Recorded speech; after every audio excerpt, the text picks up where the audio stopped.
Salut à tous, j'espère que vous allez bien. On va reprendre notre cours de recours 7. On est sur le chapitre numéro 9, Fondation profonde, et on avait commencé à faire les exemples concrets. Et précédemment, on avait fait un exemple sur comment dimensionner, comment faire la conception d'un pied ou un DF de fondation à partir des essais chargement statique. OK? Donc, on va continuer avec un autre exemple, donc c'est-à-dire la partie 2 avec un autre exemple. Et cette fois-ci, on va faire la conception à partir des résultats CPT, des tests de pénétration de cône. OK? Donc, on va voir comment à partir de ces tests, on peut avoir la capacité portante ultime d'un pied à partir des, comment on appelle, de donner des informations que ces tests vont nous donner. OK? Donc, avant de commencer, j'aimerais quand même faire un petit rappel. Ce qu'on avait vu, on avait vu ça depuis euh, dans les leçons précédentes. Donc, on avait dit qu'il y avait la possibilité de concevoir les fondations à partir, il y avait plusieurs méthodes. Ok. Donc, la méthode à partir des chargements statiques, méthode à partir des euh, profils du sol, c'est-à-dire les tests comme CPT ou bien les tests de pénétration standard. Et il y avait aussi la méthode à partir des paramètres du sol. Donc là, c'est la méthode à partir des profils du sol. Donc voici un exemple, un résultat du test de pénétration au cône qui est là. Donc à partir de ces tests-là, nous, on va voir comment concevoir la fondation. Ok. Donc, on avait dit qu'on peut faire séparer la capacité totale, là, capacité ultime totale en deux, c'est-à-dire la base et puis euh, la capacité de friction du corps du pied, du fût. Et donc, on va voir à partir de ces, ces tests CPT comment obtenir des, des, les deux euh, capacités pour la base et pour la friction du corps du pied. Et ça sera appelé les capacités calculées. Donc, les capacités calculées là seront donc utilisées après à l'aide des facteurs de corrélation pour obtenir les capacités caractéristiques, c'est-à-dire les valeurs caractéristiques.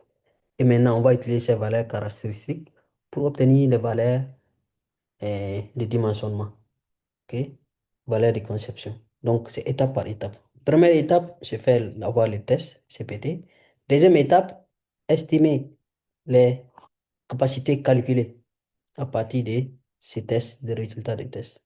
OK? Donc, à partir maintenant des capacités calculées, on part à la troisième étape, c'est-à-dire obtenir la capacité caractéristique, les valeurs caractéristiques, en utilisant, en combinant les capacités calculées et les facteurs de corrélation. Et l'étape finale, l'étape 4, c'est d'obtenir maintenant les valeurs de conception à partir des valeurs caractéristiques, donc en utilisant cette fois-ci les facteurs de corrélation. Donc, on va voir. Donc, c'est ça on va appeler un modèle pi. OK? Donc, allons-y pour voir ce qu'on a.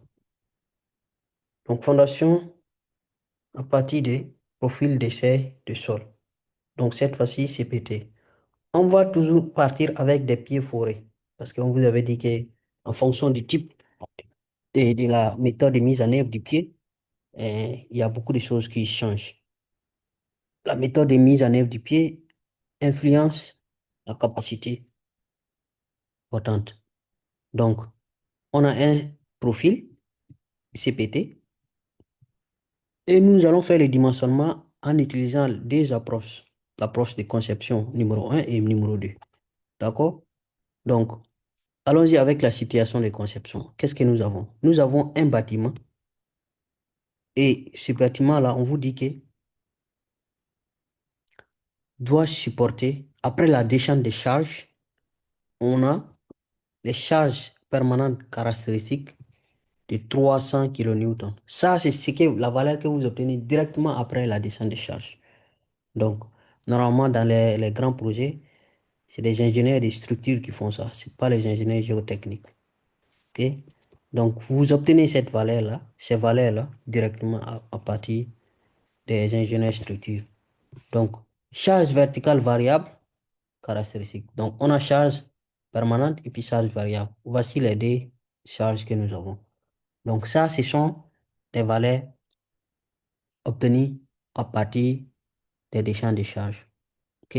Donc, on va utiliser ça pour dimensionner aussi la fondation. Parce qu'il faut que la fondation que nous euh, calculons là, nous dimensionnons là, arrive à supporter ces charges-là. OK? Donc, le sol, on vous dit que le sol est constitué de sable dense sous du sable meuble avec de l'argile molle et de la tourbe jusqu'en 16,5 mètres. Donc ça, on est en train de donner comment le sol est composé par les différentes couches du sol. Mais on va voir plus de détails de ça. Donc on vous dit qu'on a un seul test. On a fait un seul test sur le terrain, un seul test CPT, le test de pénétration au cône. Ok? C'est un seul que nous avons. Donc, la conception là va consister à quoi? Va consister à déterminer la longueur des pieds pour notre immeuble, pour notre bâtiment ou notre structure. Ça peut être bâtiment, ça peut être pont, ça peut être peu importe. Voilà. Donc, on vous dit que nous avons besoin de savoir la longueur nécessaire du pied. C'est-à-dire, vous allez fixer, par exemple, le diamètre du pied et vous allez faire les calculs pour déterminer la longueur nécessaire pour supporter vos charges, les charges qui sont là. Ok. Vous n'avez même pas besoin de savoir d'où viennent ces charges, hein. C'est-à-dire si c'est un immeuble ou bien c'est un pont, un échangeur. Ok. Donc, les ingénieurs structures peuvent venir vous donner ça directement comme ça et puis vous pouvez faire. Donc, la géométrie, on vous dit que ce sont des pieds forés déjà, on avait déjà dit ici. Et le diamètre, 0,45 mètres. Donc, voici ce que vous avez. Donc, à partir de ça, vous allez pouvoir, vous allez devoir déterminer la longueur de chaque pied pour pouvoir supporter ces charges-là. Donc, ce que chaque pied doit supporter, c'est ça. OK? Donc, un test CPT réalisé. Et voici ces tests de CPT, le même que précédemment. Donc, voici les tests. Voici comment ça se présente. Donc, on va voir quelles sont les différentes couches. Donc, ça se voit déjà que ici, là, de là jusqu'à là, le sol est vraiment faible. Et à partir de là, ça commence à être, et la capacité commence à être importante. OK? Donc, comment lire ce tableau, c'est vraiment pas trop visible, hein. Mais ici, c'est la valeur QC ou QT. Et là, c'est la profondeur. OK? Là, c'est la profondeur. Donc, il faut aller revoir le cours et le chapitre numéro 2 sur, sur chapitre numéro 2 de mon cours d'ingénierie de fondation. Vous allez avoir plus d'informations sur ces tests-là, ces PT-là. D'accord? Donc, on va décortiquer ensemble euh, les informations qui sont cassées ici, là. Donc, le sol présente une couche supérieure de 11 mètres de sable meuble. C'est-à-dire, de là, c'est pas bien visible, donc on va vous guider. De là, de la surface jusqu'à là, ça fait 11 mètres.